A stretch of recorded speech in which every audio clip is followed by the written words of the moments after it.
I'm Dr. Naresh, consultant medical oncologist, DM from AIIMS New Delhi. Hi all.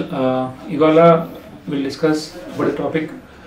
మనకి అంటే cell phones వాడడం వల్ల cancer risk అనేది పెరుగుతుందా? మనం చూసాం ఈ మధ్యకాలంలో సెల్ ఫోన్ యూజ్ అనేది చాలా పెరిగింది. నాట్ ఓన్లీ ఇన్ అడల్ట్స్, పిల్లల్లో కూడా చూస్తున్నాము యూజ్ అనేది.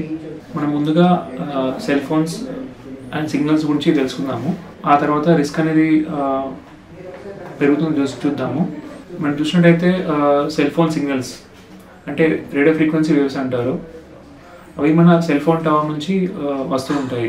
మనం చూసినట్టయితే ఈ వేవ్స్ అనేది లో ఫ్రీక్వెన్సీ అంటారు. లైక్ మిగతా లైక్ FM రేడియో కానీ, మైక్రోవేవ్ కానీ, మనం చూసే లైట్, విజిబుల్ లైట్, ఇవన్నీ కూడా మనకి లో ఫ్రీక్వెన్సీలో ఉంటుంది. వీటిని నాన్ అయోనైజింగ్ రేడియేషన్స్ అంటారు. అలాగే మనకి అయోనైజింగ్ రేడియేషన్స్ అని ఉంటాయి. లైక్ ఎక్స్రేస్ కానీ, గామా రేస్ అంటారు, అండ్ యూవీ రేస్. ఇవన్నీ కూడా అయోనైజింగ్ రేడియేషన్ అంటారు. అంటే వీటి వల్ల మన అంటే డిఎన్ఏలో ఉండే బాండ్స్ అనేది పగిలే ఛాన్స్ ఉంటుంది వీటి వల్ల ఎక్కువ ఎక్స్పోజర్ అయితే ఈ అయోనైజింగ్ రేడియేషన్తోని.